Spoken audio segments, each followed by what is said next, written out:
can feel the passion. Full stack dApps. I've talked to people today that are like, I don't want to deploy a smart contract with Solidity. Yeah. I want to deploy it with Rust. Because Ink is Rust. Everything that we build, including the parachain, including the testing environment, the tooling that we build, everything is in Rust. And that's so powerful. Ethereum Foundation is also investing time in building a Rust-style smart contract language. Sui and Stellar and Sora, Solana, Arbitrum, and Stylus, Rust-based smart contract language. I can go on and on and on. Android is being rewritten in Rust. Windows is being rewritten in Rust. That's what Ink is. Yeah. That's what Polkadot is built on.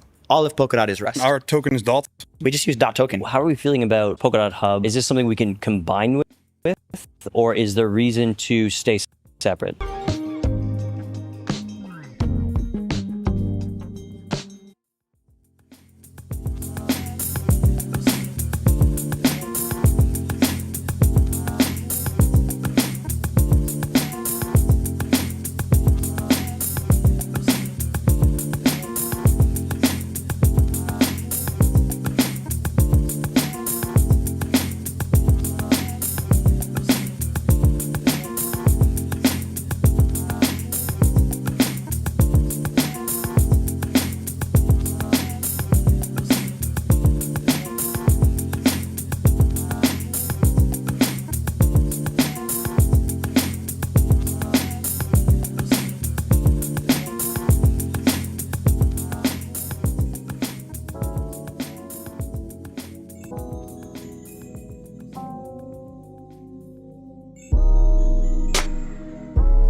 Hello, everybody. Welcome to Attempts at Governance. This is episode 198. Just 2 episodes away from the big 200, and I know everybody's going to come dressed to the gills for that puppy. It's going to be a big one.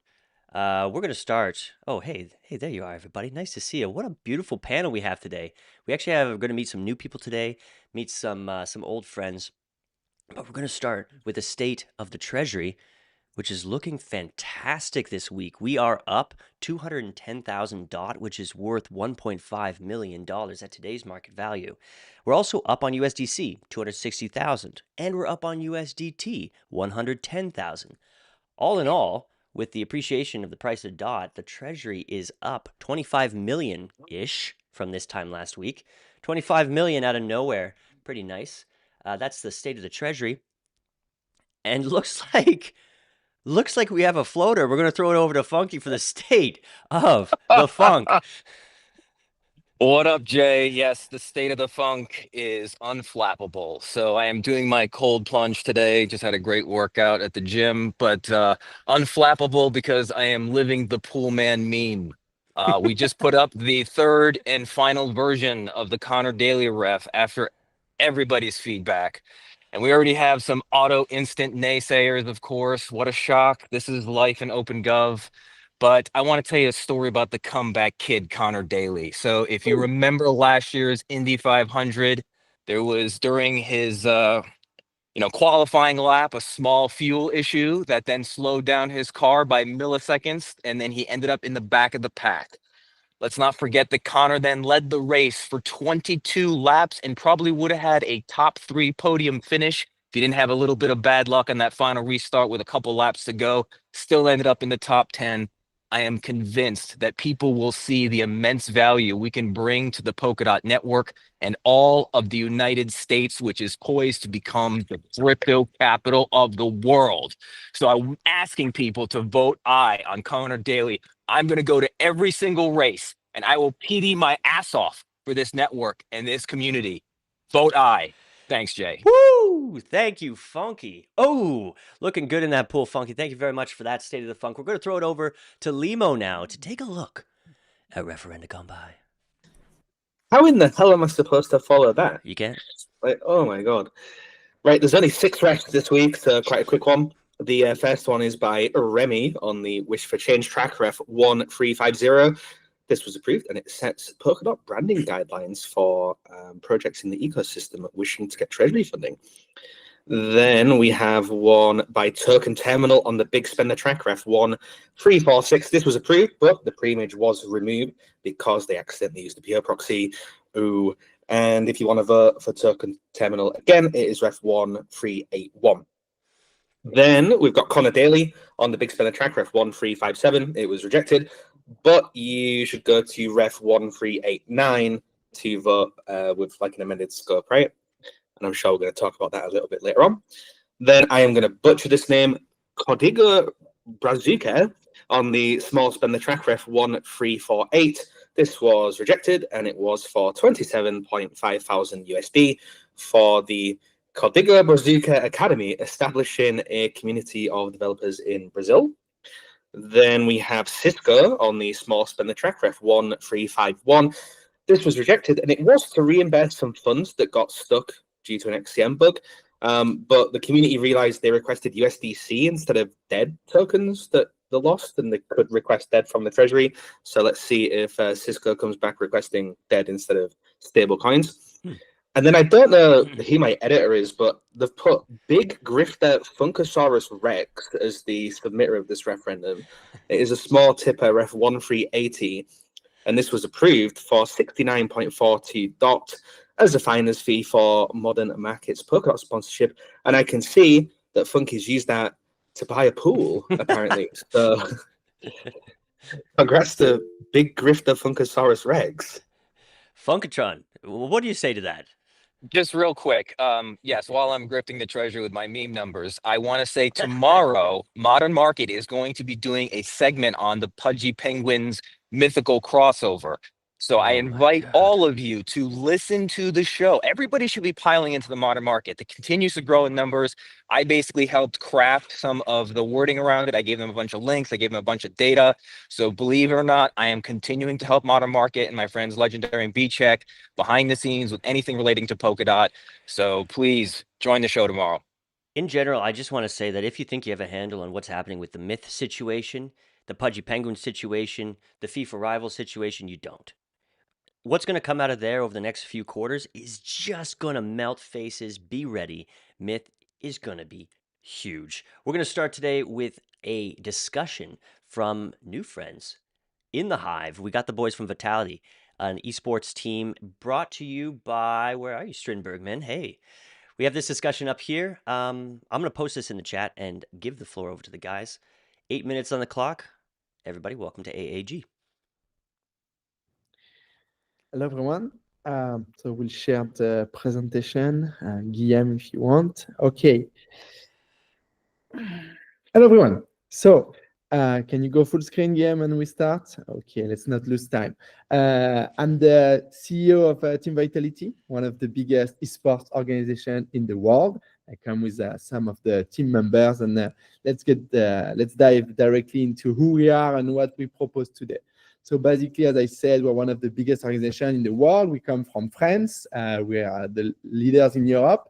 We have teams in all of the big esports games, CS2 that you might be familiar with, League of Legends, Valorant, Rocket League, Mobile Legends, and so on. So 12 games total, 75 pro players. We are French, but we have an international footprint in terms of our fans, our players, nationalities. All around the world, we participate in all the biggest competitions. So CS2 majors, LEC for League of Legends, VCT for Valorant, and the goal is always to win the biggest titles. And we win a lot of those, and quite recently, Cologne on CS2, majors the year prior, and many trophies, a lot of world championship along the years. So we've been here for 11 years. We bring a massive audience, massive and diverse, so 15 million followers on our socials and our player socials, more than 7% engagement rate. And overall, those audience are familiar with Web3, with blockchain in general, because of their nature, but also what we've done with them, and I'll explain. The key territories for us are, you go too fast, Guillaume. So the key territories, if you can come back to the previous slide, the key territories for us are France, Western Europe, Southeast Asia with Indonesia, we have a huge following there, and North America. And it's the best moment to start speaking because we are getting ready for the next season of esports, signing top players all around with ROPS, for those who know CS, key players coming from FaZe. We have signed world champions with Les and top players like Derke and Valorant. We hired a team full of world champions in Rocket League. So basically the idea for us is to crush 25. And it's a turning point, and I'll come back to that because it's been 3 years that we're operating our project VI in Web3, and now we want to go to the next level. So can you go to the next slide? So basically what we've done, we had a vision to start a loyalty program, what we call support to earn. It's called VI, and we've done that. It's been released end of 22, and we reach significant successes. So for example, more than 100K downloads, more than 10K on-chain MAU. The idea of VI is to be a support to earn program, loyalty program, where everything our fans do, which is watching game, supporting the team by buying the jersey, going to comment on social, following the players, everything they do is tracked. And at the end of each season, it's a gamified program. We reward them with digital items, and for the top participant, money can buy experiences. You see on the bottom right what VI look like. Very briefly, it's been a huge success. It provides value to the fans. They love it. And also it's being copied, replicated by many others in esport and sport that want to build the same kind of blockchain-based loyalty program. So that's what we've done with VI those last 3 years. Going to the next one. So we're at a turning point in a way. Let's say it was the first phase and a big success for us, but now we want to look at the future and a new partner. So we have clear ideas and a clear roadmap of where we want to bring VI and our initiatives overall. Short term, we want to put everything on chain. As I mentioned, every interaction with Vitality right now is tracked, but it's not on chain. So the first next step is to put everything on chain. A bit further to me, midterm is to go to a detailed and personalized loyalty program instead of a generic one where everyone has the same. The CS2 fan will have their own, the Valorant fan their own, so on and so forth. And in the long run, the goal is to have a fully gamified gaming experience within the app. To do all of that, we are looking for a partner that is the right technical partner to support and be the backbone of what we're building, but also the right kind of partner in terms of mindset and connection to the gaming, esports space, and entertainment as a whole. Let's go to the next slide to stay on time. What's a partnership with Polkadot? So basically, it's three verticals, three different main areas. First of all, a takeover of VI. So it's a visual takeover with putting Polkadot everywhere in our app. So people will interact with the app and see Polkadot everywhere. But it's also a technical partnership, as moving to the chain, developing new features and so on. So that's the app, the main product we bring with all of the users already. Make Polkadot shine, which is more of the marketing image part of a partnership. Basically, our fans see Vitality all year long, and they see our partners on the jerseys, on the competition, on the social media everywhere, all year long. We play more than 200 days a year. So our partners are seen all year long, and it will reach something like 3 billion impressions and generate upward of 5 million media value, which is everything we track for the partners. The last part is a sounding board and lab. Basically, every new initiative can be tested with our communities, either the fans, because we have a lot of touch points with a lot of fans, but also the pro players. So any gaming initiative, we can use our pro players for stream, for developing content around that. So basically a way to make any initiative resonate and being seen further. And going further, we have a lot of cool projects like NFT player cards. So cards with all of our players in our rosters being digitized in the app, and also having the DOT as a currency, for example, for our shop, and anywhere in the consumer journey, basically. So those would be the 3 pillars of a partnership. What does it look like? What does it mean? It's 307 million over 2 years, so till the end of 26. How do we spend that money, and what does it mean? There's an image marketing component that I mentioned, basically putting Polkadot everywhere to all of our communities and users, but also most of the money is used in investment into our app, our product. The goal is to build something much bigger than what we've done. We were the pioneers and the first to have such kind of a loyalty, Web3 loyalty program, and we want to go much further and do many more things. So we'll invest that money to keep building what we have with VIve, and not only build those features, but also create content around that. So part of the content would be educational, talk about what we do, explain what we do, which is what we've done very well. As you know, the gaming community was quite reluctant when it comes sometimes to crypto, blockchain, NFT specifically, and what we've done is educate the fans, explain the value we provide. So we keep that educational content, but also in esports and gaming in general, there's a lot of banter content, a lot of funnier content that we use with our pro players all year long. So invest also in those contents.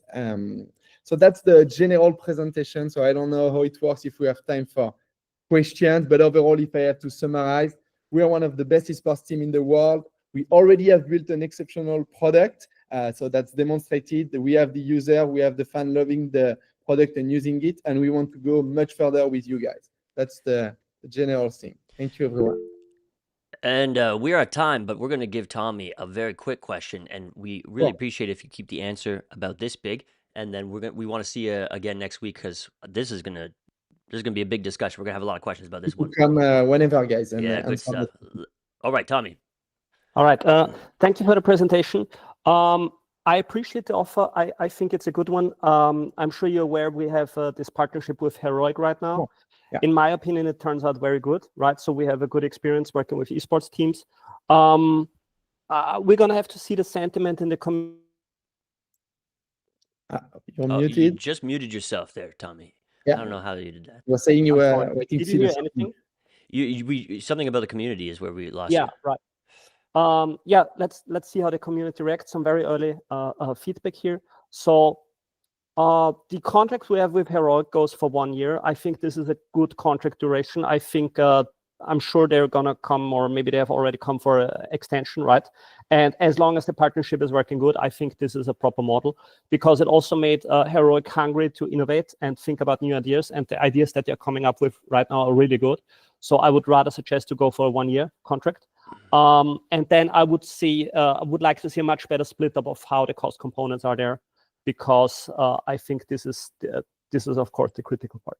So maybe two quick comments, and I'll try to be very fast here. First of all love and respect for Heroic. I mean, they're competitors, but we work with them and we beat them very often, by the way, in CS, but we know them very well and we've seen what they delivered. It's really cool. So I think we're quite complementary in that sense, the first part. Second part, for the duration, I take that feedback. However, my comment would be that we want to build for the long term, and we are not here to say, hey, we will try something 1 year, change the other year. So our approach is really to say, it's been already 3 years that we're working on VIve, 2 years that it's been released, and we want to commit with a partner for the long run and build something valuable, not just say, hey, it looks good, look at this. It's it needs to create value and it needs to have a roadmap. So that's the intent. So at least you get it. And of course, it will be probably part of further discussion for the timeline, but at least you know where we come from on that point.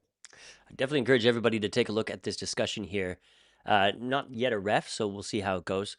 But the split is 835.6 thousand a year for It IP is a rights ref, and by the way. deliverables. Oh, since when? So since yesterday, it's 1388, I believe. Mm. Yeah, we just put it up yesterday. Me and Limo 1338. helped them to put up. Yeah. What is it then, Yeah. guys? The one right Just- before what's Connors. what's the number? 1388. 1388. Yeah. Sorry, everybody. This is a ref 1.86 million a year. Yeah. So as I was trying to say there, my bad. 835.6 for IP rights and deliverables, and then over $1 million a year for this app development, which is going to be powered by Polkadot. I encourage everybody to take a look at this. I'll post. It's a combination on the app development and the content around it, the way we structured it. Yeah. That's what I explained. Right. Okay, cool. Well, I'll post this in the chat and everybody can take a look. And guys, we'd love to have you back and have a more question and answer another time. For a more detailed answer on specific question. Thank you, everyone. Thank you so much, guys. All right. Do we have anybody in the house from Polkadot Education Path, the Open Web Academy? No, I didn't think so. All right. Well, this is ref. We were going to talk about 1375.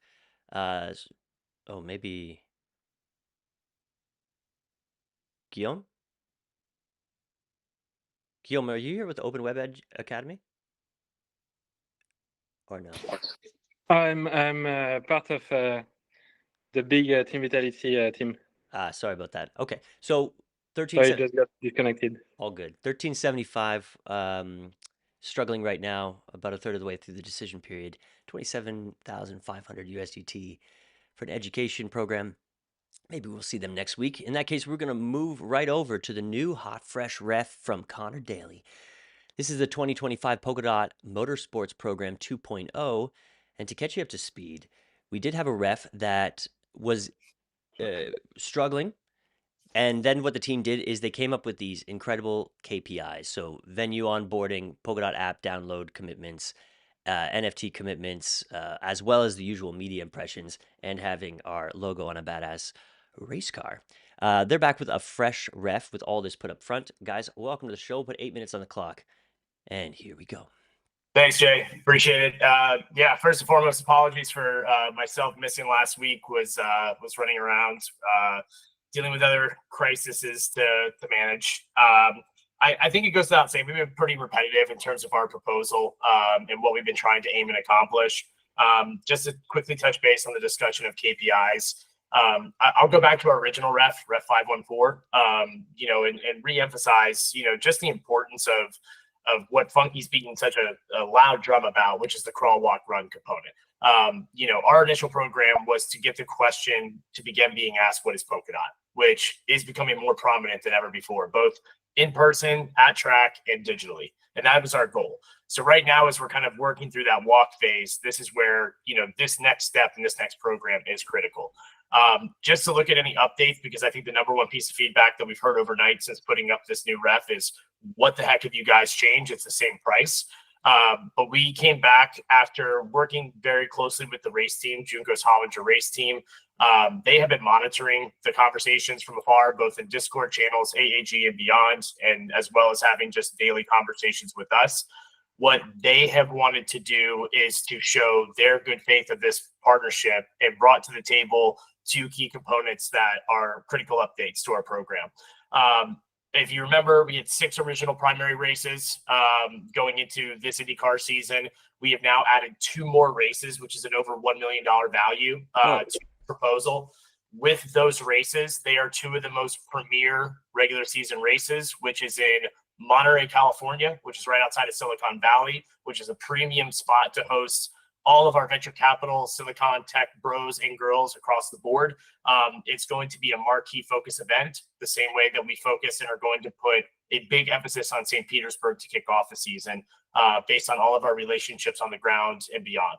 The other piece, which I know Jay will be very excited about, is Toronto. Toronto, Canada is going to be big because we keep hearing that, oh, you're only US based. Oh my gosh. Well, yeah, okay. Well, let's try to step outside of our barrier and control that where we can.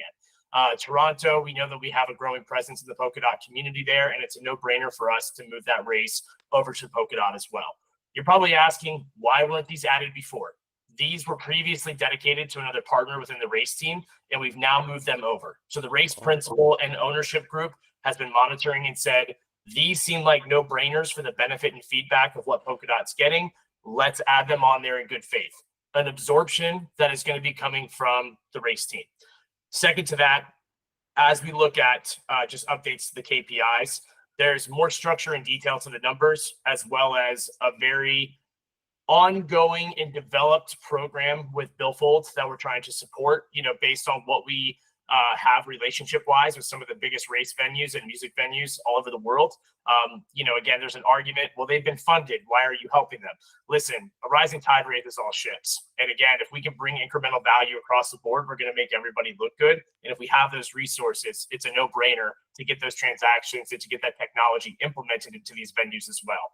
As of tomorrow, we have 4 meetings with 4 of the biggest race venues in North America with billfold already on the plate. So that's already going to be a critical component. And then from the updated points of just looking at merchandise, we want to make sure that it's called out. We want to make sure that we have a merchandise store. We're going to be building out and have global shipping and opportunities for merchandise and all those components as well. And it's something where we definitely just want to take that into consideration as well. The last piece, this is an all-in cost. We've mentioned that we may or may not be going to the marketing and events bounty for activation, etc. Well, who's covering that, Andrew? Well, again, that's the race team. The race team is dipping into their hospitality budgets, and they're going to be helping us offset any of these at-track and activation costs that we're going to be an incremental bleed over to these sponsorships. So those are the 3 most critical pieces to that. As we looked and analyzed and pulled our hair out about reducing costs, it's not about reducing, it's about absorption and evolving. And that's what the critical piece of all this was for us moving forward. So, Connor, I don't know if you have anything to echo onto that, Chris, Funky as well, but those are just the 3 main points that I wanted to bring up before answering any questions.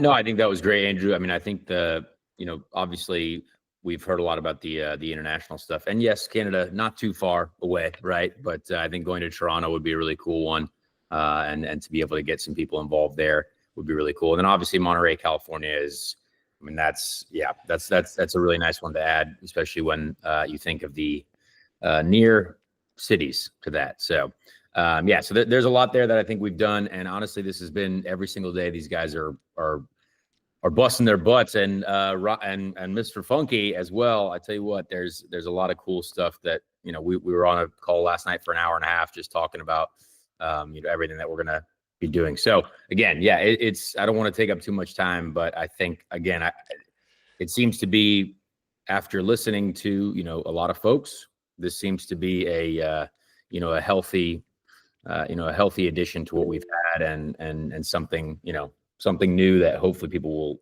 see the, value in. Absolutely. Funkatron. Just real quick, I mean, we have more things in the work too that we can't quite reveal yet. But I mean, the thing I want to say to all the voters, the entire community at this point, is this: stop moving the goalposts on us. Every single time these guys have come, and everybody says, "Oh, Connor's so great, Andrew's doing a great job." Everybody just acknowledges how awesome they've been for the brand and for the community. They come for a full ask for 7 million, nay.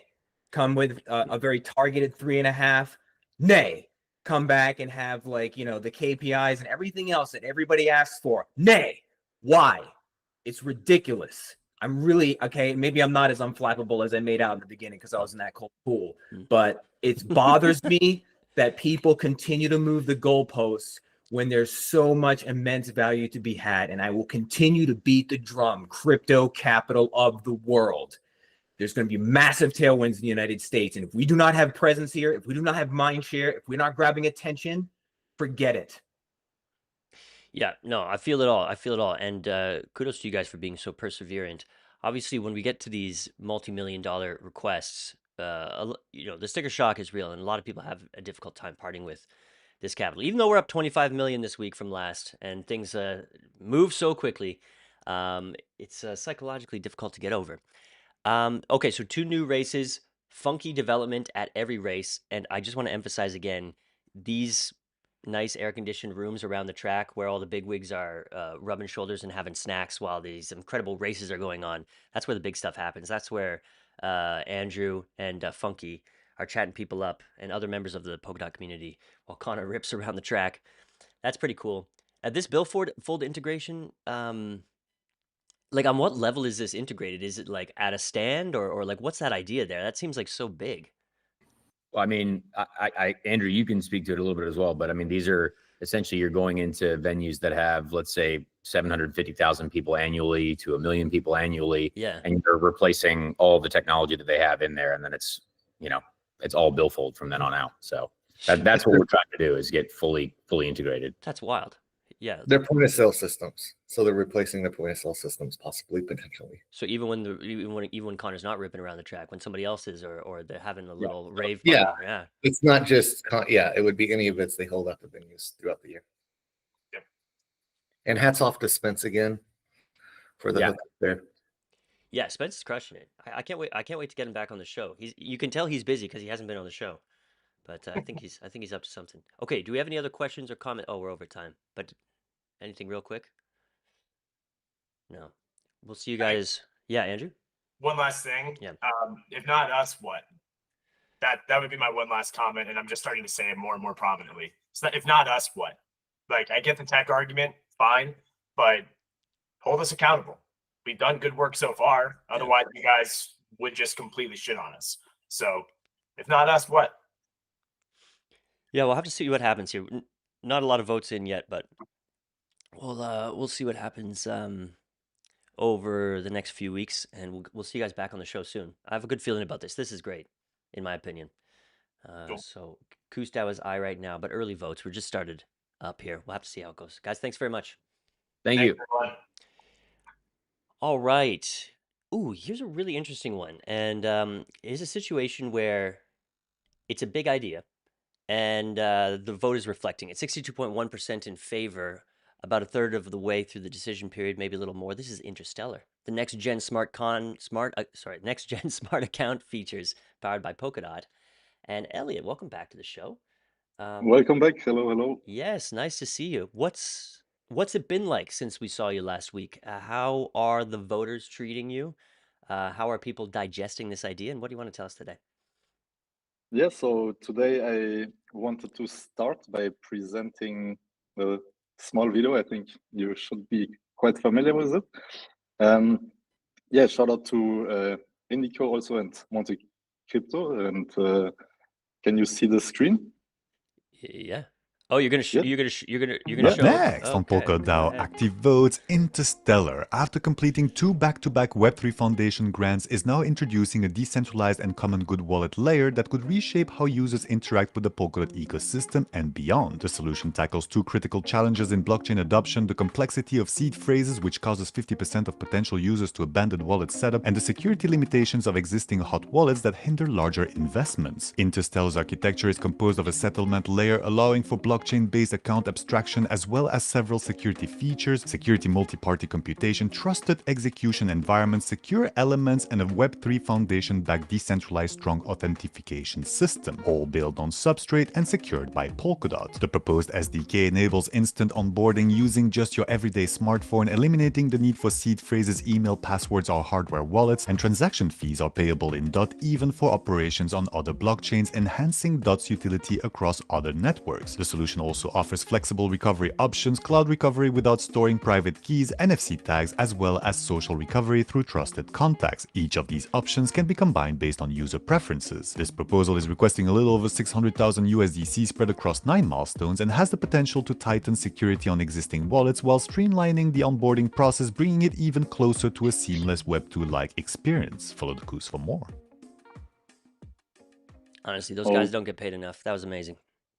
Yeah, for real. Like, really good video. Like, we think that as well. And today I wanted to talk a bit, or like basically last show I talked about the UX.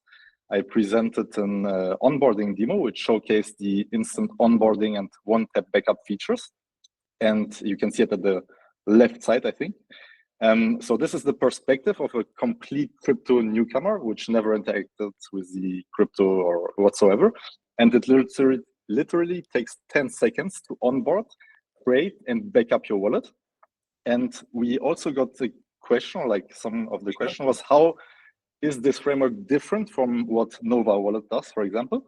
So let's first talk about the UX.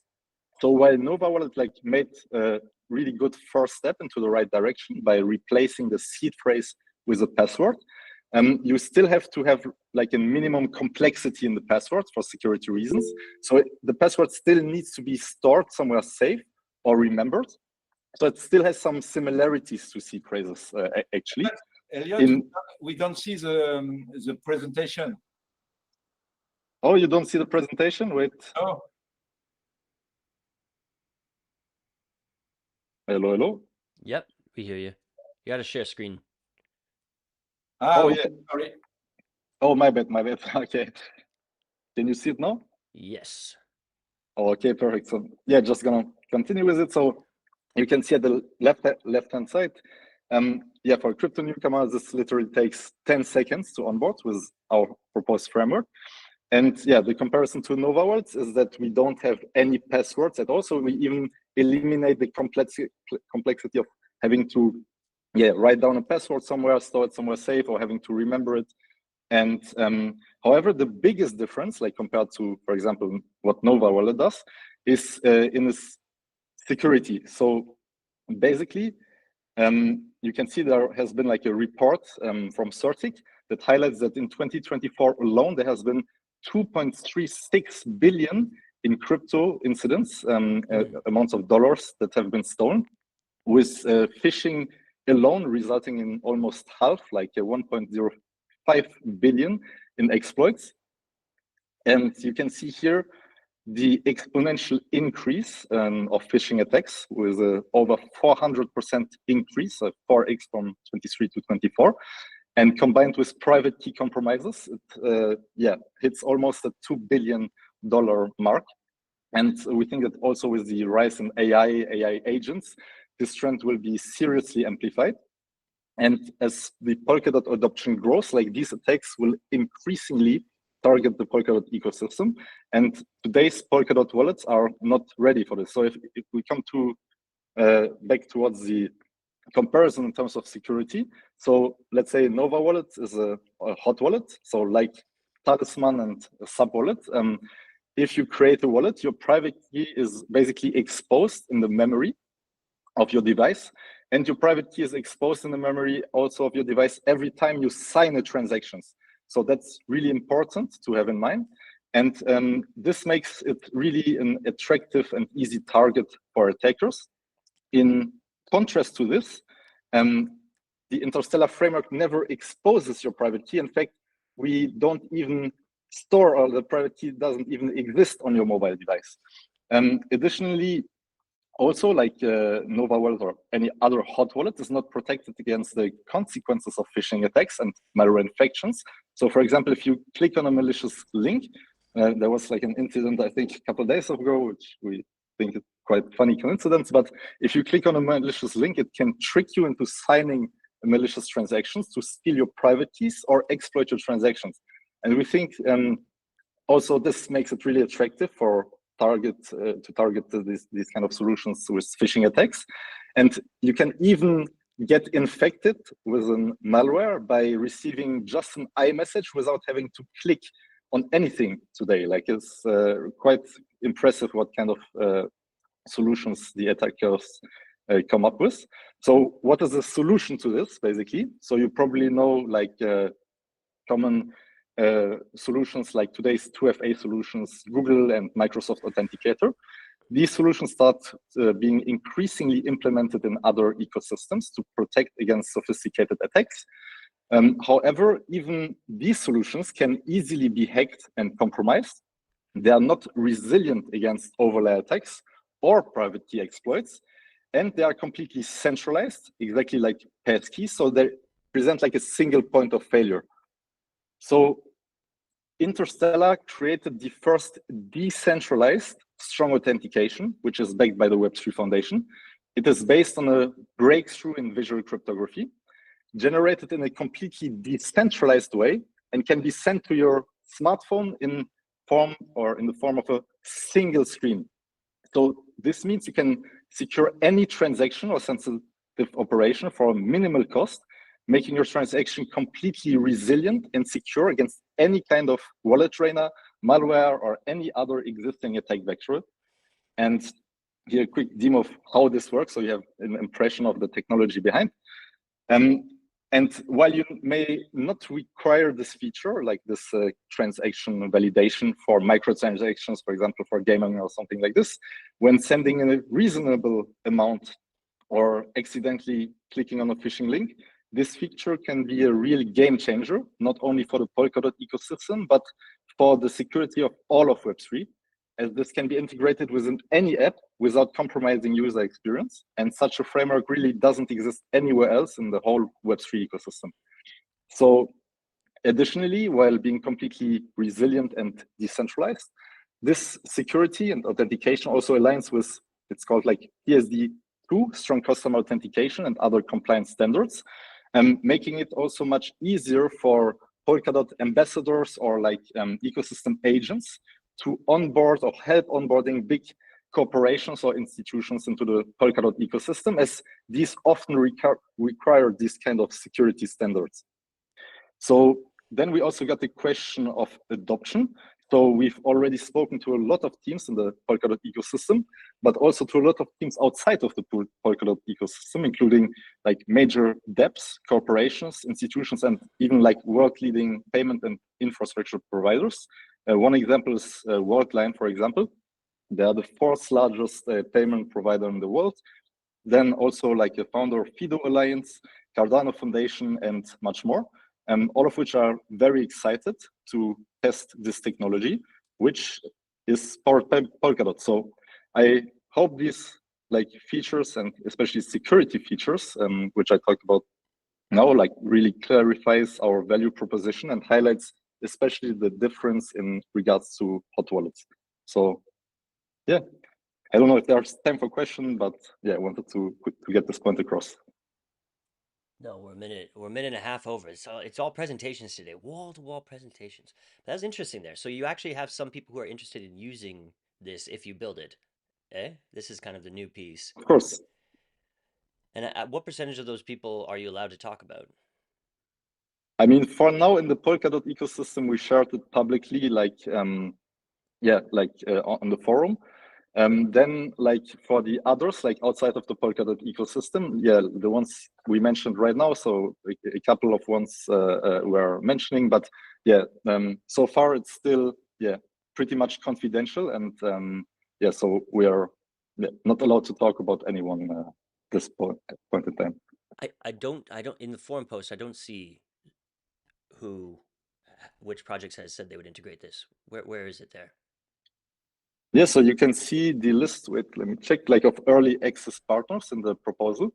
So we basically signed an LOI with all projects mentioned in the forum post. Oh, it's right there, right in front of my nose. Akala, Aplon, Braille, Hydration, Subwallet, Excavate. Okay.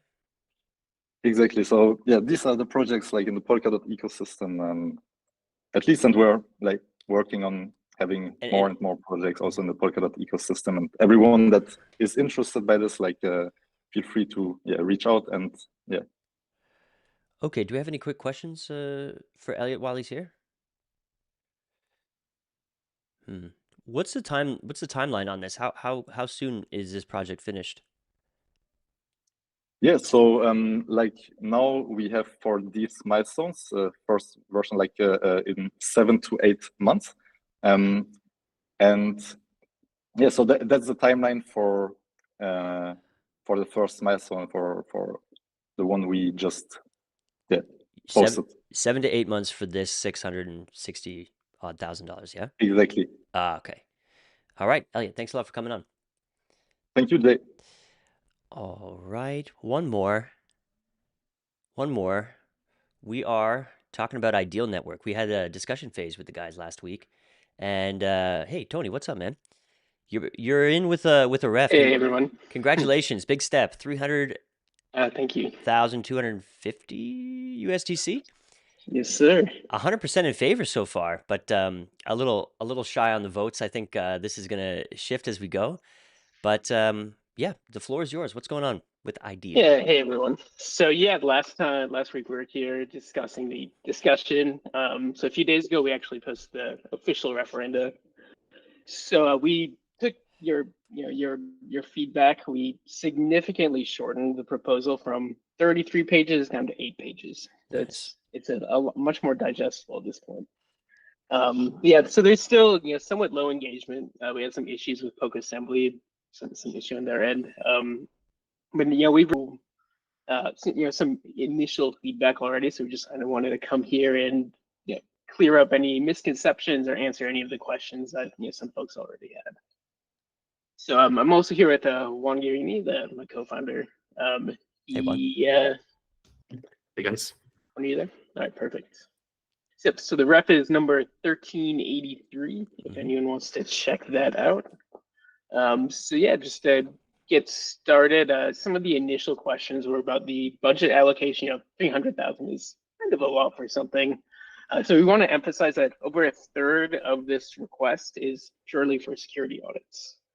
So it's not entirely a development budget, but it's also for security audits and also for a 1-year runway for infrastructure costs. That is over a third of the total sum is directly to that. Juan, did you want to add a few things? No, yeah, I think that's clear. We have been discussing some concerns about our track record and our reputation. So I wanted to highlight that we have already completed 2 Web3 Foundation grants successfully. We have also completed one treasury proposal, a small one from Kusama. And also that I have been part of Parity. I am the 47th contributor to Polkadot SDK, and 3 of the 4 founding members of the Ideal Network are PBA alumni, so that might help with some reputation. Also, another question we had was about that why Ideal Network won't become a parachain. I think that's a misconception. We want Ideal Network to become a parachain. That's the goal of this proposal. So the main deliverable is the Ideal Network parachain. So yeah, Tony, do you want to go through all the questions? Yeah, sure. So some of the other questions were about like why would a DApp want to use the Ideal Network to fetch randomness, which is coming from DRAND anyway, when they can consume directly from the DRAND API anyway. So that's something that anyone's absolutely at the liberty to do. But one thing to keep in mind is that actually it's very expensive to compute the pairings, the cryptographic pairings required to verify the actual DRAND falses. So one of the major benefits is that it's a lot cheaper to just pay a small transaction fee for the XCM call versus verifying these pairings yourself. It's one of the major distinctions. So even opposed to things like Chainlink VRF, we imagine we're going to see a really huge difference in terms of pricing. So while Chainlink is fairly cheap on platforms like Polygon, on Ethereum itself it's crazy expensive. So the next stage of the project is something that others were also interested in, like, is this just going to be on DOT? Is it going to be bridged to other ecosystems? And that is one of the primary goals of the next phase. So you can actually see our roadmap linked in the proposal. So the immediate next phase is to start bridging to Ethereum specifically, where it's really expensive to natively bridge this kind of randomness, but through a DOT-based bridge approach, it's really cheap. Cool. Yeah, Lee. Hey, so I like the proposal festival. My question would be for the next stages of this project. Are you expecting to request money from the treasury again? And do you have any rough prediction of how much that would be? I'm trying to make sure there's not a sunk cost fallacy or something in the future, right? Mm-hmm. So that's still undecided from the team if we'll necessarily go through the treasury or not. I would say if there's significant support or the really positive sentiments from the treasury and people are saying yes, we want this, we want you to continue doing this, and we would absolutely go through the treasury in that case. But it's not necessarily something we're planning on staying tied to forever. It is important to mention that this phase is already a complete product. I mean, even if we are not funded anymore, this is a product that will deliver value to Polkadot. It's not like if we stop here, there will be no more value. So ideally we would generate a revenue stream on the second phase, which is bridging to other ecosystems. So we should be getting some revenue through those bridges.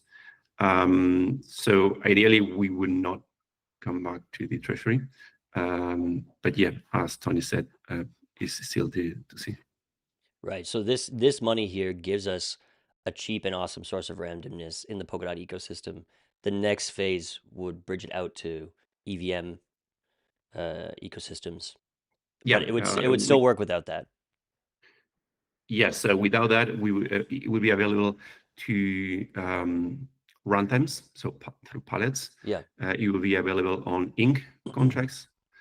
That's the main goal. dApps could also consume from us literally for free because it would be available on the store. But the next phase is to target Solidity, EVM contracts within and outside of Polkadot. Cool. Tommy. Yeah, first of all, I appreciate that you're working on this. Randomness is something that might not be obvious to people why it's needed, but of course it's very much needed in crypto. I'm irritated about the general solution you're choosing because my understanding is for Jam we will also have Sassafras, and Sassafras has its own source of randomness. So when Polkadot is generating its own randomness, why should it be importing randomness from another network? And I especially fail to see how it should be cheaper and how it should be faster than getting randomness from Sassafras. Wow, nice.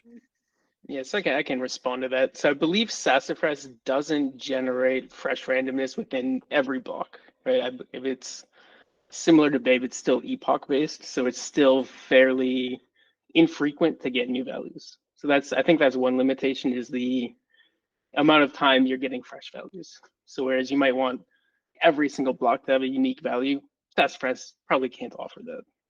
So I think that's one big limitation. Beyond that, the future of the network, we're not married to DRAND, and we're not planning on being a DRAND bridge forever.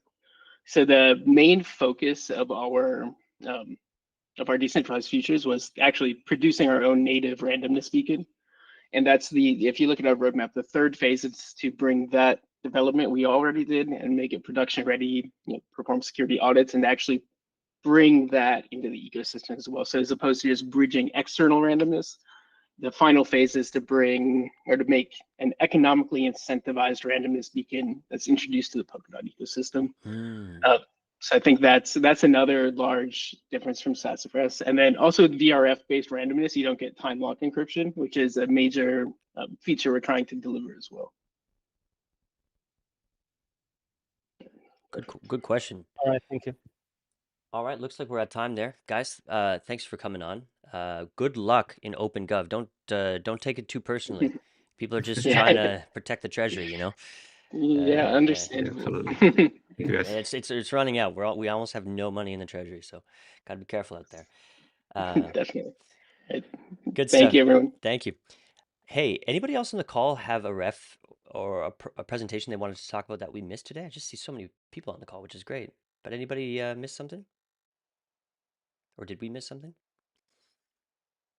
We're good. Okay.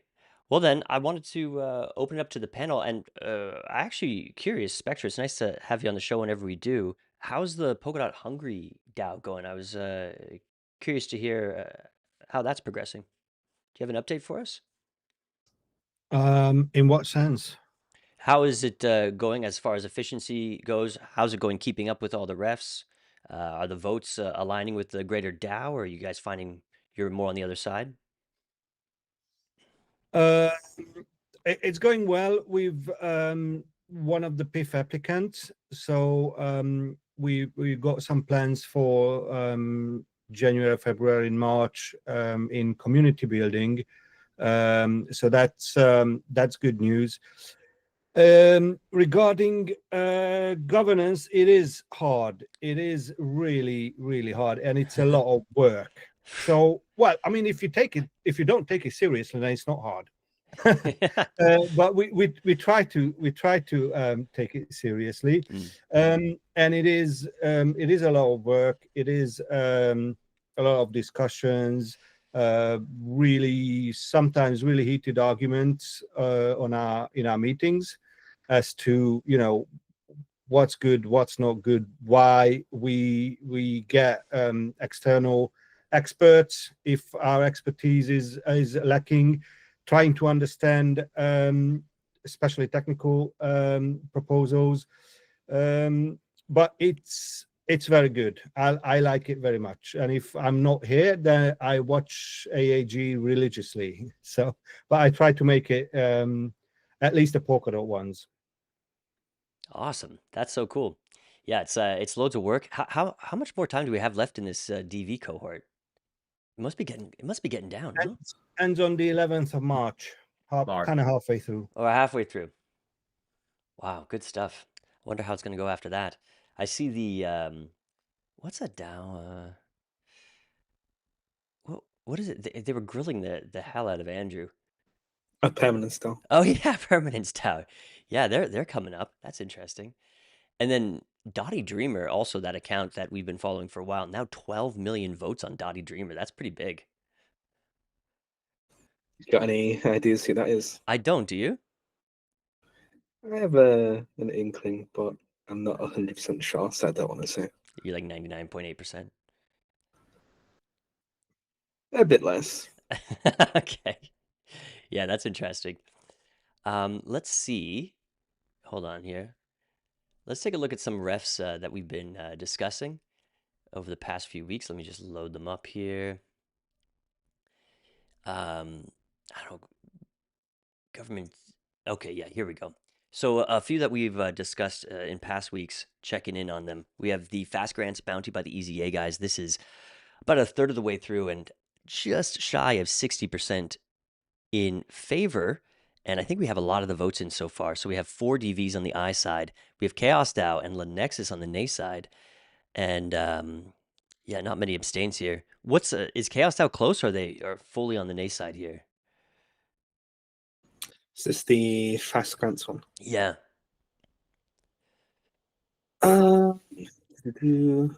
It's pretty close, to be fair. Oh, cool. Okay, so yeah, we'll check on that next week. Also, the Polkadot legal bounty. Oh, by the way, that is confirming right now. Kustau just flipped to I last minute, 98.7% in favor of this one. This was, and 3 DVs came out on the I side here. So this was a heavy abstain one previously, but some DVs did come out, and this will be passing or entering enactment in just under 11 hours. Also, this critical runtime upgrade, this is the parallel situation. God, it seems like so long ago. We had Yubo on the show. This still grinding away on the root track, 10 days away from confirmation still. And then we'll have a 1-day confirmation period. Limo, what's the update here? I just want to remind everybody, if you have any tokens on Parallel or Parallel Heiko, the Kusama chain, you should remove them from those chains, and you should tell everybody to remove them, because I believe there's some issues on the Kusama chain at the moment as well. So be careful.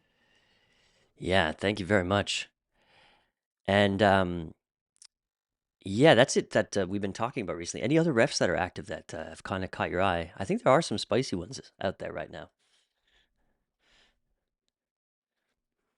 Say it. Yeah, there was free scam refs. There's the that I was about to go to sleep. Was it yesterday or the day before? No way. And I just got this ping from Web3 alerts that a new ref had been submitted, and I saw it as these scam refs. So I had to, awake from my slumber and get on the phone to Perk Assembly and Subsquare to get them to remove the context of these referendums. It was awesome. We'll see that in your PIF report, I hope. Here we go. We have one here, another here, another here. What were they trying to do? So Poke Assembly and Subsquare actually wiped the context, because what was happening? Basically, it was like a link to some airdrop. They were pretending there was like a dot airdrop on Cosmos or something like that. Right. And there's never an airdrop. If you ever see airdrop on like Twitter ads or on Poke Assembly, it's always a scam. Like, don't fall for it. Yeah. Remember when it was all about airdrops and that just disappeared? That totally disappeared. What was that about? So thank you very much for your service there, and I hope nobody got hurt. But always good to be diligent and check in with Limo before you click any links. Yes, Tommy, what's on your mind? There's a new proposal coming in. It was posted 4.5 hours ago about Talisman, the mobile wallet. Right. What ref was that? It's a 1390. This is a big one, and hopefully we get them on the show. But they have long talked about, and honestly, a great product. I use this every day on my desktop, but they want to bring this to the mobile device, and I guess they love Talisman. I mean, Nova so much they want to just share some market share. So, what do you think about this, Tommy? 600K. Yeah. So first of all, I also use Talisman on the desktop. I mean, I'm old-fashioned. I use Polkadot shares most of the time, but once a month when I do my restaking stuff and take care of my portfolio, I log into Talisman. So I would be interested to see it on the phone. I think it is also what we've seen on the desktop is there is a healthy competition when you have multiple clients. Yeah. I think the same is also valid for the phone. I had a conversation with the team yesterday, and I think they took some of the feedback, and then, it's just opinions that I gave them. They're willing to listen, I would say, in general, but I would definitely like to grill them on the show also. Yeah, well, I hope we get them up here. Spectre, what are you saying? Just wanted to ask Limo if Nova Wallet is coming to the desktop by any chance? Currently trying to ping somebody from the Nova team to join to talk about this. So our kind of stance, I suppose, is if a team like Talisman or Nova want to create a product and the value proposition of that product already exists, like all of the features of this Talisman proposal already exist, apart from quests, which has been a long-term plan of Talisman before they launched their token, because they have done token sales, and some AI feature, then the funding for that project should not come from the treasury. It should be up to the team to get that funding themselves. Again, this Talisman app has like 0 extra value prop versus Nova. And it'd be the same if we made a desktop extension. It's probably absolutely 0 value add for the ecosystem. There's no new features in this that don't already exist. It's an interesting perspective. I can't say I totally agree. I mean, we've done it with Subwallet before. Of course, we funded both wallets, and I mean, but there's tons of wallets we fund, right? We fund Subwallet, Talisman, and Nova currently. We've funded Fearless Wallet, we've funded Poker Wallet, we've funded Pluto Wallet. We looked at in Chaos DAO today. We've funded a ton of wallets, right? Every wallet is not going to have equal market share. The wallet that has the best features is going to have the best market share, the best UX and best features. Well, what about when it just comes down to, the vibe, the feel, the comfort level that people have with Talisman might get them on the mobile wallet? Could you let Mr. Anton in the call, please? He will talk about it. Clear the floor. Sorry, Limo. Sound the horns. That did not answer my question. You said it wouldn't make sense, but is there a plan? The CEO of Nova 7 Technologies is about to join the call, and you can ask him that question. because basically, just quickly, what Jay said, it's the feel and the vibe and the layout, not just the features. Anton, welcome to the show, the CEO of Novasama Technologies. Always a pleasure to have you here, sir. Where in the world are you? I'm in Berlin, Germany. Ooh, that's nice. So what do you think? What do you make of this Talisman mobile wallet proposal, 600K?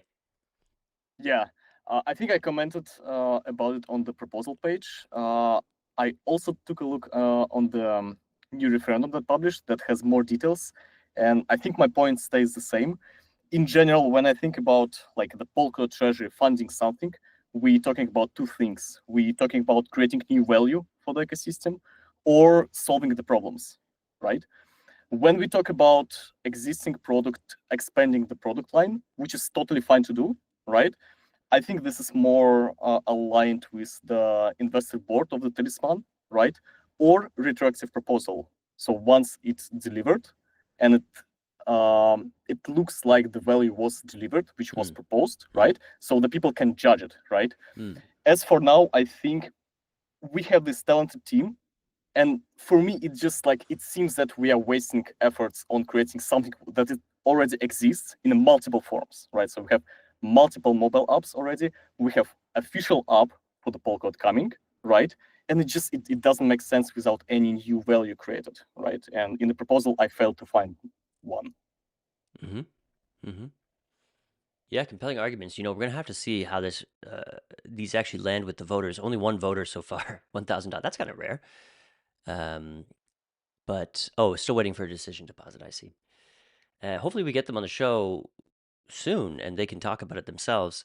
But yeah, we do, of course, want to avoid the situation where we're just like creating, we're just making stuff to build in order to keep people employed and keep the money flowing. That's always a risk.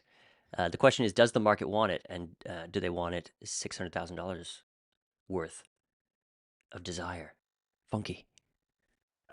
Thanks, Jay. Yeah, I just wanted to chime in a little bit. As someone who, and I feel like this is relevant insofar as, like Tommy, believe it or not, I find myself going back to JS more than I'd like to admit, and I use it a lot.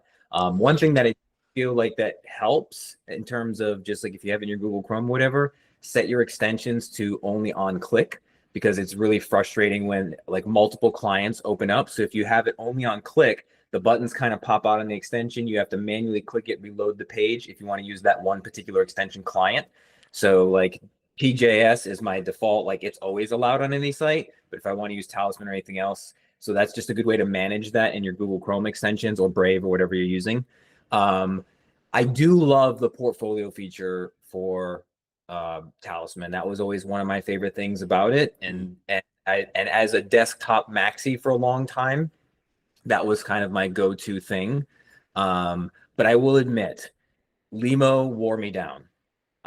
You know, he basically always said to me, just try Nova, use it out, see what the UI is like, see what your UX is like, you know, and everything else. And he said, just open a Watcher wallet. And I did at first. And then eventually I was like, you know what, this thing is so great, I'm just going to get the full thing. And now, because you can use it for governance, for staking, for everything, it's all right there. It's super easy to use. And the world, I feel, is like the Spaz coins of the world. Spaz, if you're watching, I love you, bro. Like, but the desktop maxis are going to die a slow death in this increasingly digital age where more and more are going to become mobile. It's so easy to just scan a QR code and just boom, send somebody some DOT or some USDC or whatever the case may be, or even the Polkadot app, right? Like, which was basically developed by the Nova Wallet team.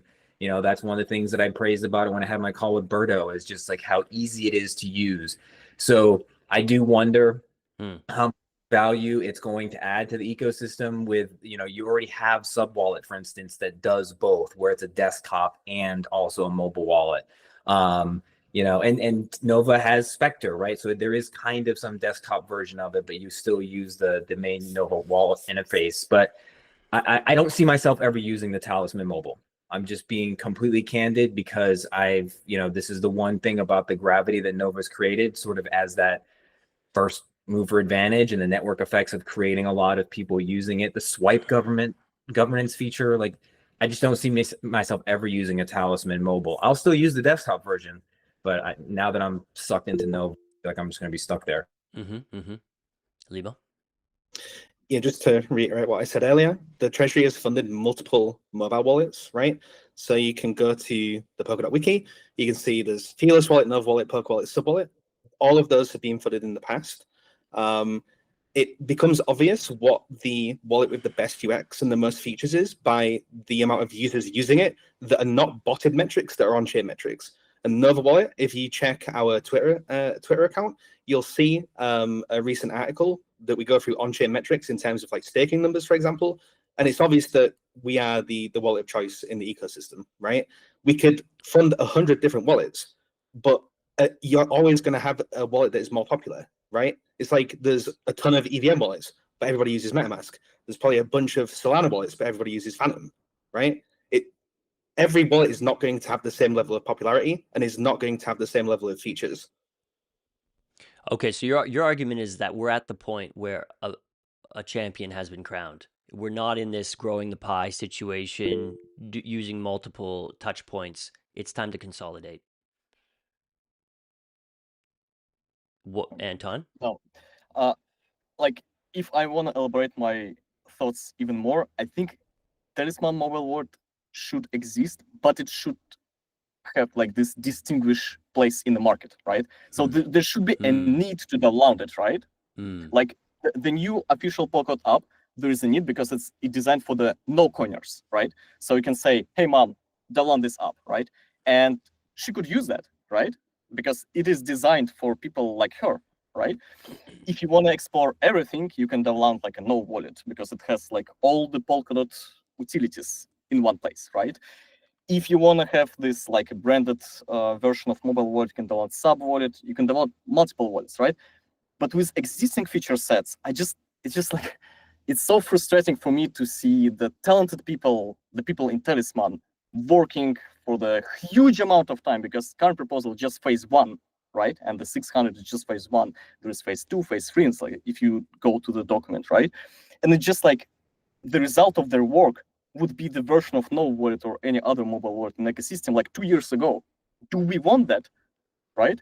I'm happy to support this proposal, but if this product will have something unique, right? Some unique partnership, let's say, in some area, right? Or some meaningful feature to basically be distinguished across the competitors, right? So that is what I'm missing, and this is why I was really sad and maybe like even frustrated when I was writing my comment, but I really want like everyone to push boundaries of the Polkadot beyond even Web3 ecosystem, right? We want to push the Polkadot beyond Web3 to like to everyone in the world, right? And while we just making the same products with all the talented people in the ecosystem, it's just like, it's insane for me.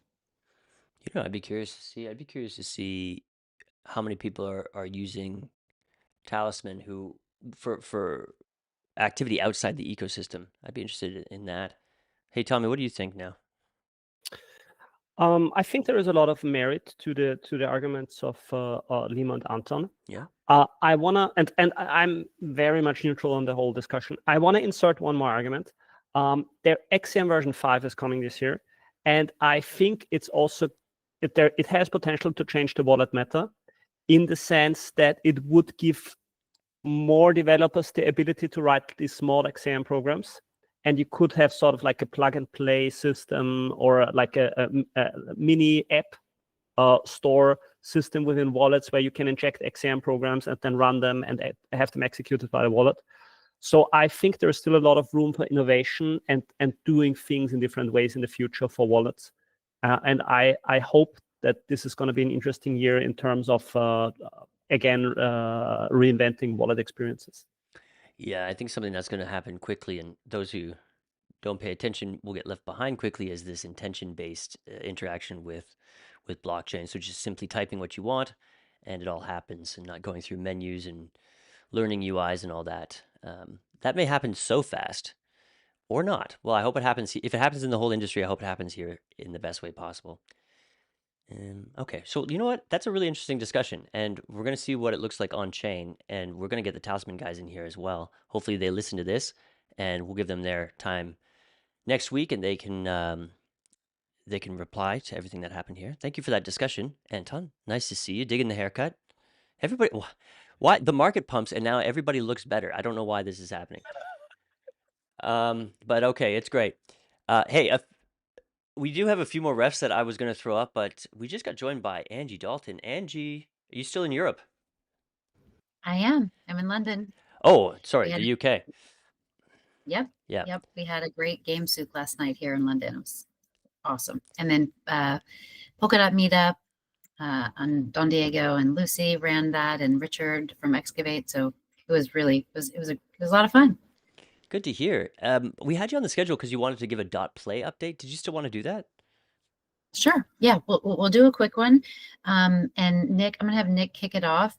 We had a couple of questions about the .play bounty that we wanted to clear up and let everybody know that we're going to post all of this detail in Polka Assembly tomorrow morning.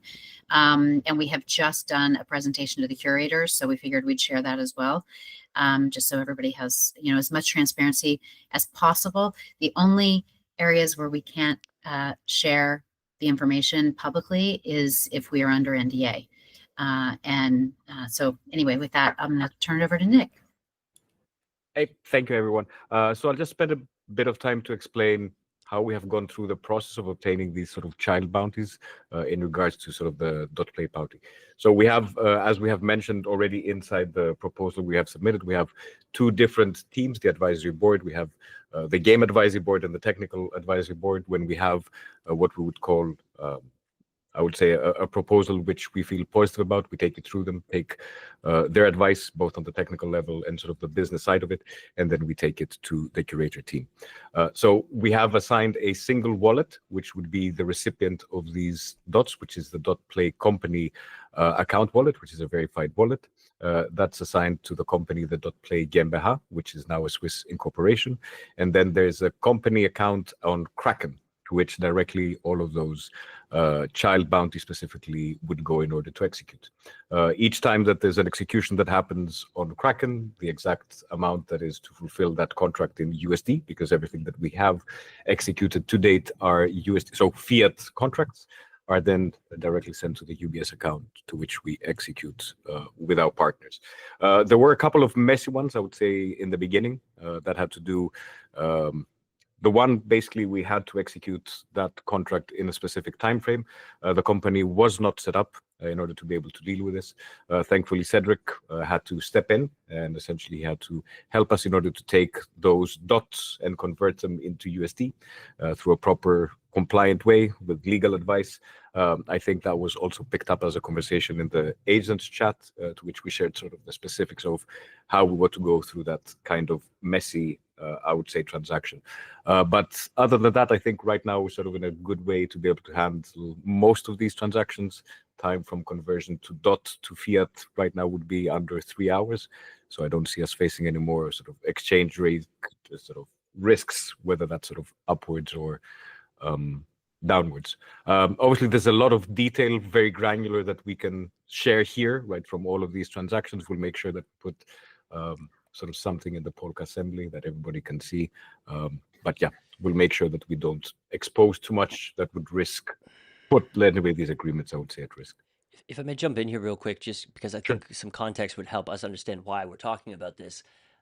The particular mission of .play to invest in games that are being developed, especially with companies that aren't equipped to receive DOT themselves. Some people noticed that it was looking a little strange that child bounties were peeling off the main bounty into the .play account. Actually, I think into your Kraken account. So there was some concern about, well, where's that dot going? But it was actually, solving this difficult issue. Maybe I've sort of over-explained, but yes, the main idea is that all of these contracts are executed in fiat, and only fiat. They need to be done in a proper and compliant way, and that's why they go through a very specific route, so it's traceable and everything. There's tax issues, implications here, so yes, that's the reason why it's being used. Yes, thank you. All right. But on to the more, I would say, interesting stuff of what we have been doing with these bounties, and maybe Angela can give you a bit of an overview. I can, and also Jay, what is the time, or Funky, because we have this in a deck and we're posting it in Polka Assembly. Do you want us to go through the deck? Do you want me to give you headlines? I guess I don't want to take too much time. We're off the clock. This is just, we're just vibing and feeling our way through. Okay. All right. Okay, so we'll go through it as quickly as possible. I'm going to share my screen. Can I share my screen? Yep.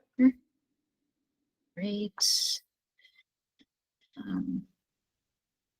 Okay, Funky. Oh, can you guys see? Mm-hmm. Okay, perfect. Okay, so this, we wanted to share just the most recent, kind of update that we did to the child bounty. I'm sorry, to the curator team, which is Chrissy, Bill, and Joe Petrosky.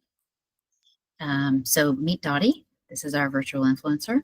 Oh yeah. And she's going to take us through this deck because why wouldn't she? And so we have a couple of updated. So we had a lot of back and forth. I think I mentioned in the last AAG, because of the DOT volatility, we had to either renegotiate pricing or just cancel to wait until we had a little bit more stability. So a couple of these were kind of resurfaced, I guess, which is Visible Realms, and then the dot play publishing service, Sortium, powered by Polkadot. And then we have a couple of new ones, and then I'll kind of quickly go through the ones that we've already done.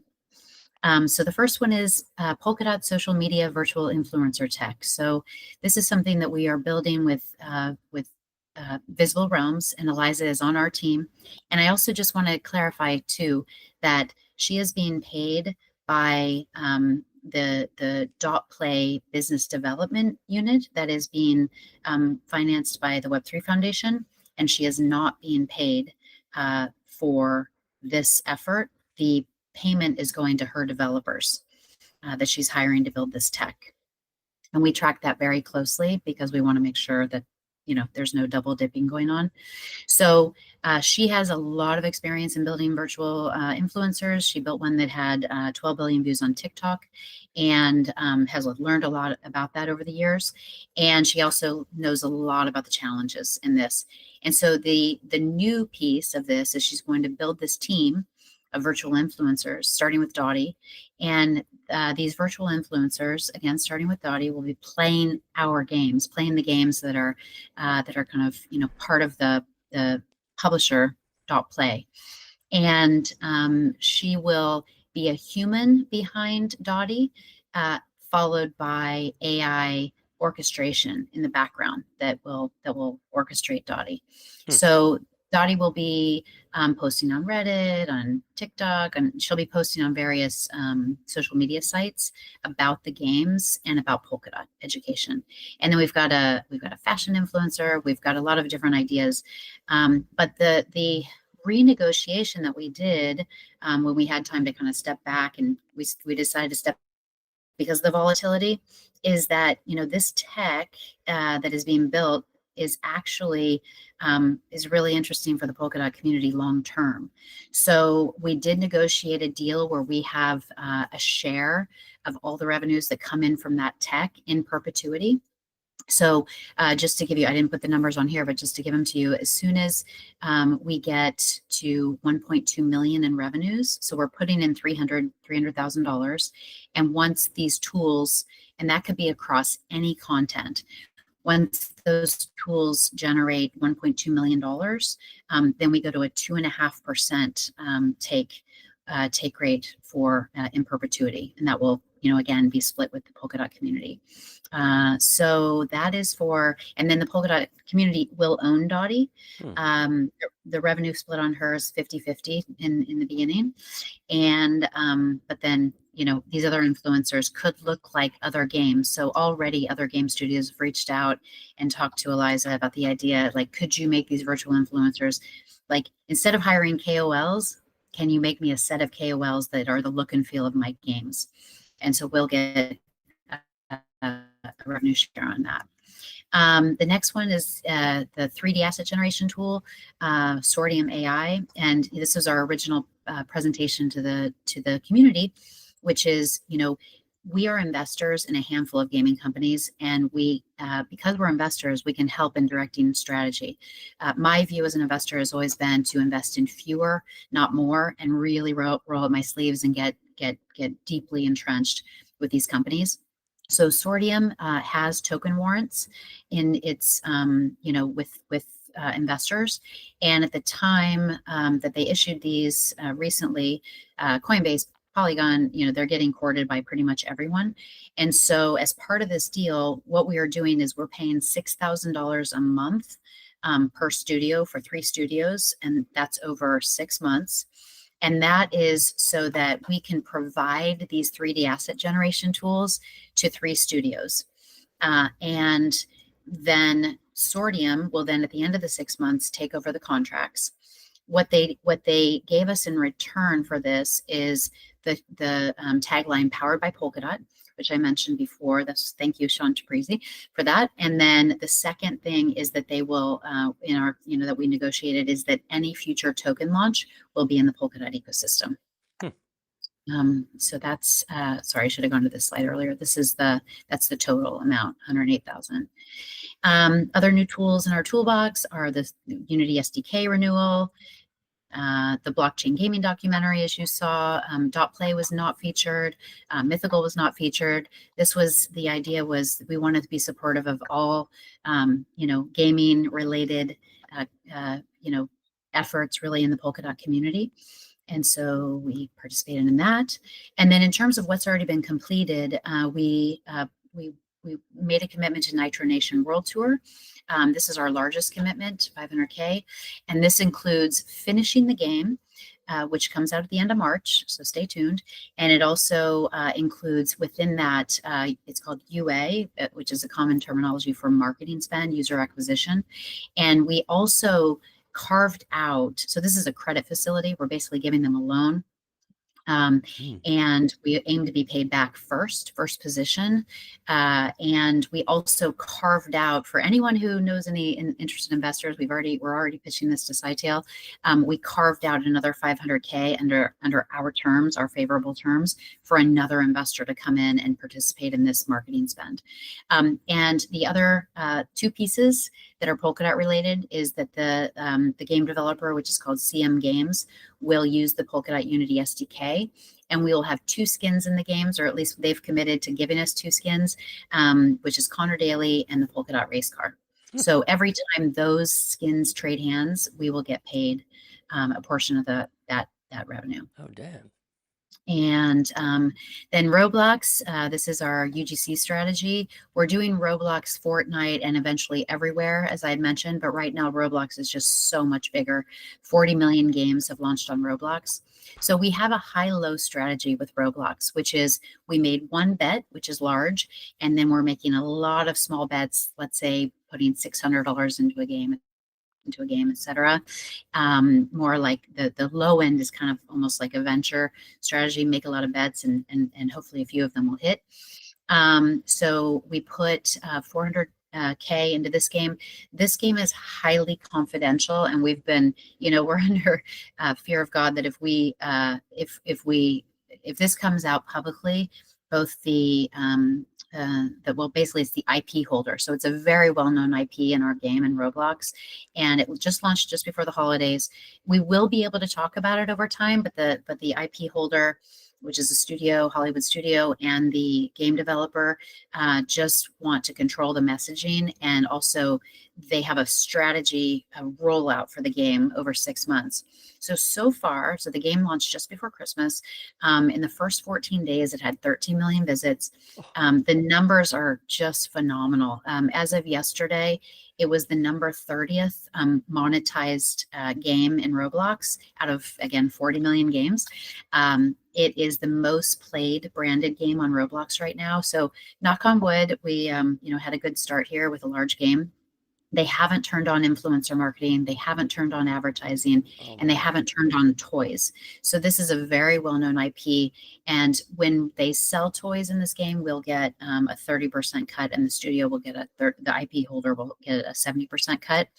And then the other thing that's exciting about this is, and I'll just go to the low end, and then I'll talk about what does this have to do with Polkadot. And so then the building blocks is the kind of the many games strategy. And so far we're building, I think we're up to 8 now, games that are smaller, very native really seasoned developers who have made a lot of money in Roblox can be like 18. Well, no, we're only going for 21 and older, but they're young. Developers in Roblox typically grew up on the platform, and now they range from 16, 17 to 35 years old. And so we're going for the ones that have had, where we can see kind of a repeatable business. And then coming soon is Fortnite. We're working on something in Fortnite, and then Build a Rocket Boy, which is Leslie Benzies, who created Grand Theft Auto, where we met with them yesterday here in London, and we're going to be working with them later when they launch. So what does this have to do with Polkadot? Wait, did I go through it here? Future proofing developers. Yes, this is what it has to do with Polkadot. So many of these developers are indie developers. Ethos wise, they're very similar. I won't go to that yet. They're very similar to the ethos of crypto. They want their sovereignty. They want to stay close to their audience. They don't want to have platform lock-in. They want to be, kind of the master of their own domain. They have there's a lot of trading behavior that goes on. That's part of the fun. There's scarcity value is really important in Roblox, and community value is huge. The ones who do really well in Roblox are the ones that build very tight community and kind of often communicating with their community, and they almost try to act in a decentralized way. So when we talk about Web3 with them and Polkadot, we say, do you want to be connected to your audience? Do you, want to take this content to other places? We call this transmedia, which is basically take this game that you've created. You look at a game called Fish, for example, completely cool new content, and they could take that to TV or film or anywhere else. But they can't do that if they have this lock-in. So what we're building here, and this is a combination of the team at Parity. There's a long list of Polkadot, kind of ecosystem partners that we're going to use to build this, but it boils down to the player ID. So if we can make the player ID the core kind of point of entry, and if that point of entry is in Polkadot, then we can build a rewards mechanism and new content around the old content. So we're not going to go near the terms of service for Roblox. Don't worry about that. This is going to be something new. The way that Gautam described it, which I really loved this analogy, he said it's kind of like when you go to the gym and you're on the treadmill and you can see how far you run, but you also have a smartwatch on that's giving you other data. This is going to be a smartwatch. And so our goal is really to bring these people into Web3, given we know that a lot of the things they care about, we can solve. And now another big question that comes up with this is this hub and cloud. The hub piece, which is Asset Hub, interestingly, is not, it's for an indie game developer, they're not thinking about Ethereum or EVM or Solidity. They're just thinking about they're in Roblox and they would be coming to Web3. So that's another hurdle that we actually don't have. We don't have to say, oh, don't worry, it's EVM compatible. We just have to say, we can do this in Polkadot Cloud. That's what we've been saying. So I'll wrap up quickly. I'm sorry, this is so long-winded, but this will all be on the Polka assembly. So the strategy really is there are challenges in blockchain games. I don't know if you guys saw this report, but talked about the idea that billions have been poured into these blockchain games. 93% of them are dead. Most of them have dropped from the all-time high prices, because a lot of these are token flips and they have very short lifespans. And we've seen this game, and we're competing with Arbitrum, who has a $200 million fund.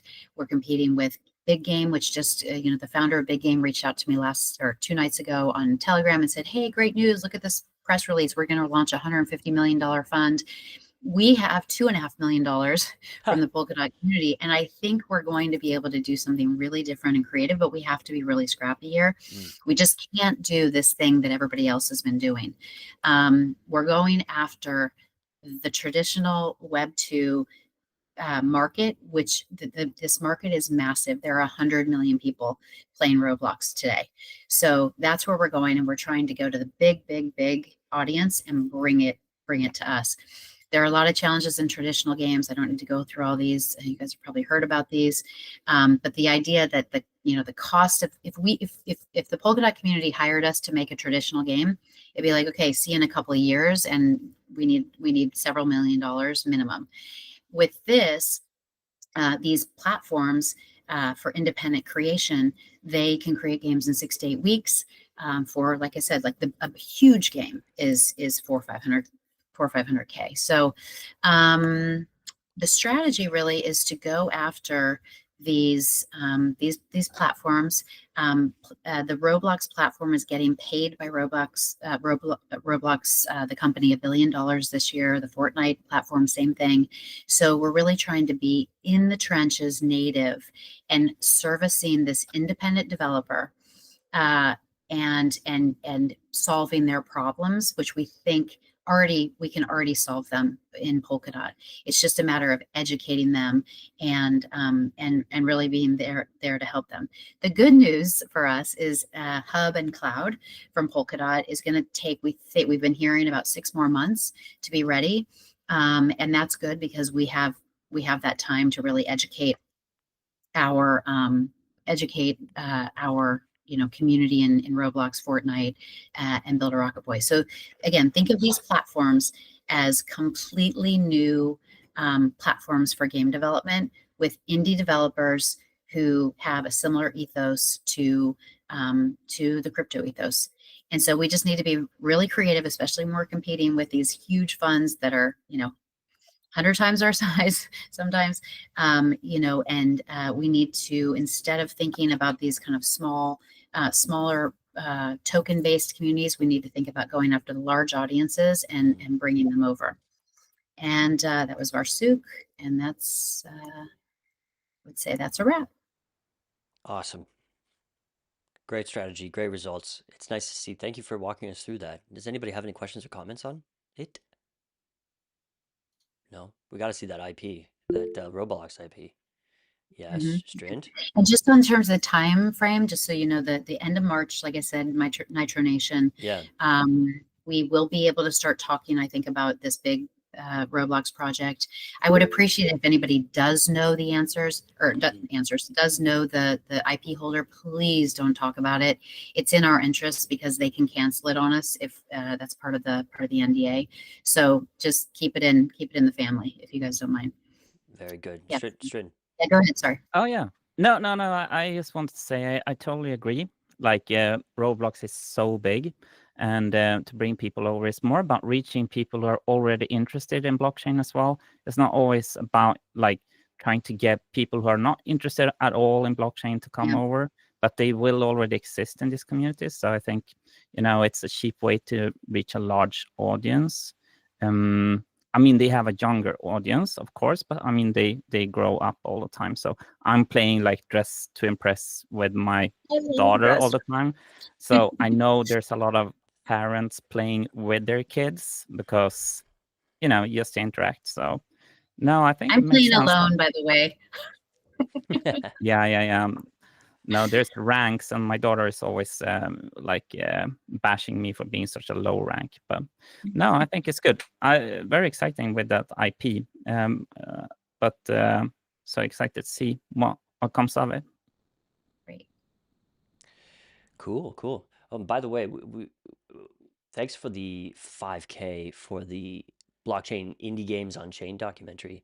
Just so everybody knows, we're 5 days. Thanks to that. And Nick was in the show too. So Nick was a star in the show, and so we took that 5K. We are 5 days into our 6-week promotion campaign.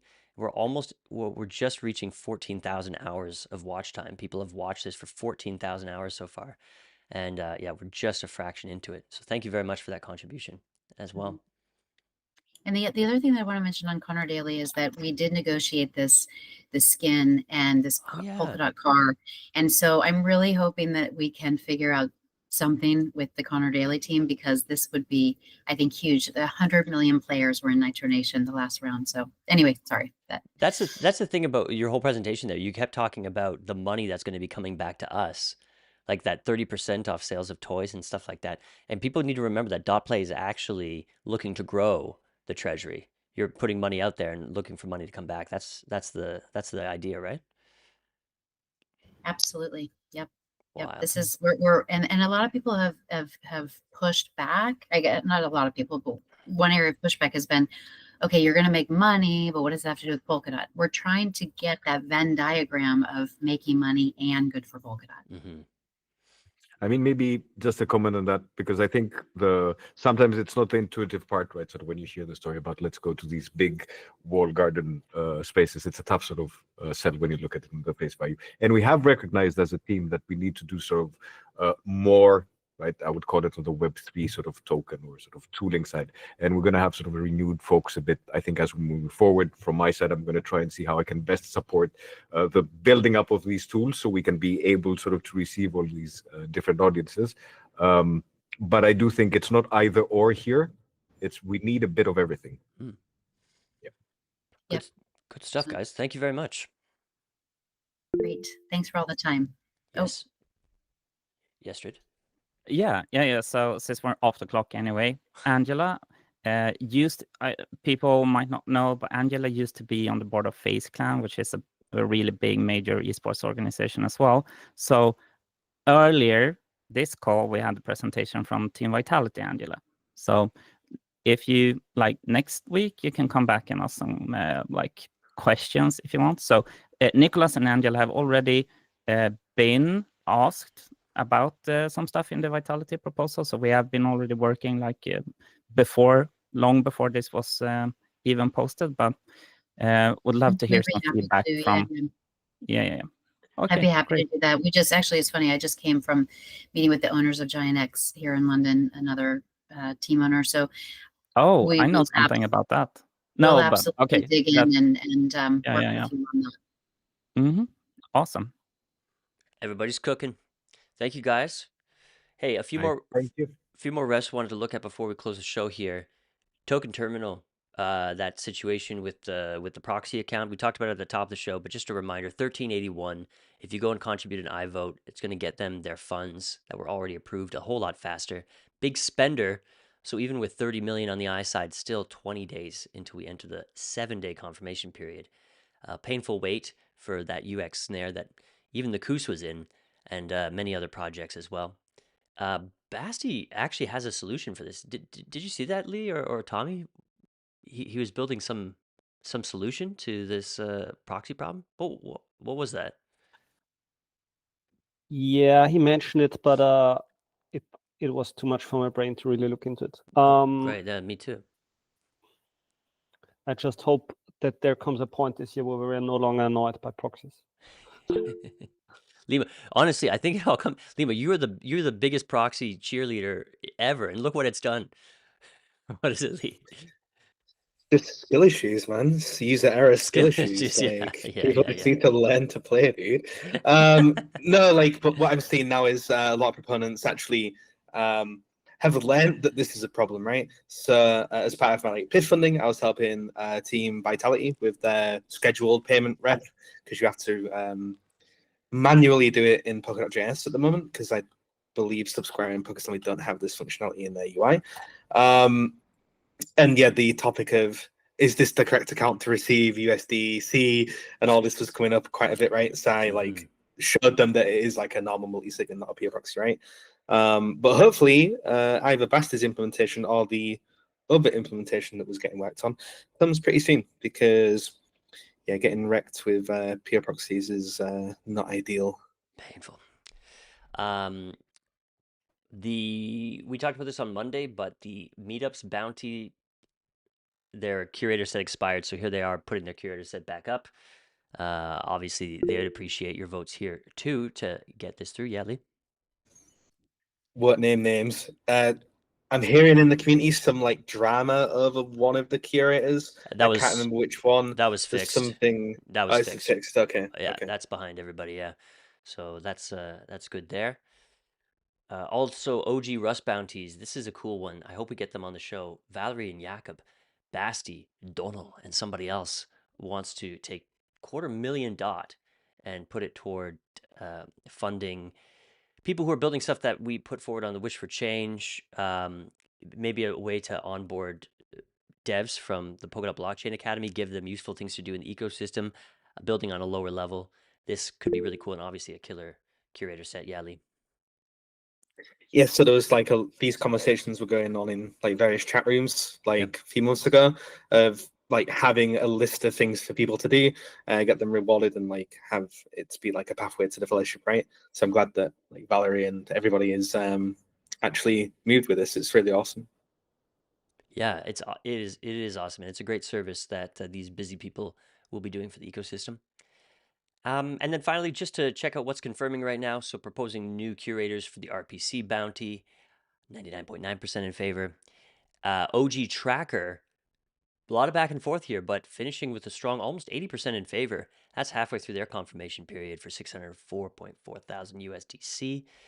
And like we said, Polkadot Legal Bounty at the top of the show. This is 10 hours now away from the end of their confirmation period, and very curious to see how that actually works in practice. All right, that's our show. Next time we see each other on Thursday, it's going to be Big 200, and it's going to be really exciting. I can't believe we've got this far, and long ways to go. We're not even finished yet. We still have $125 million to spend.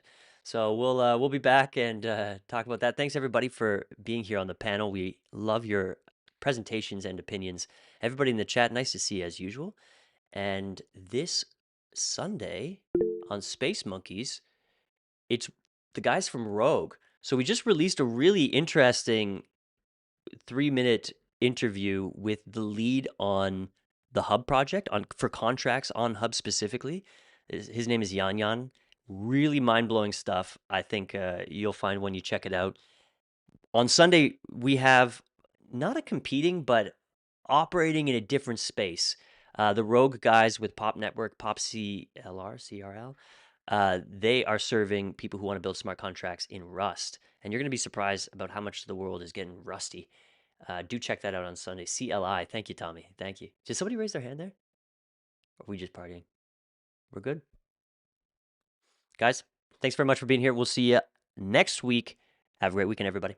Bye. Wait.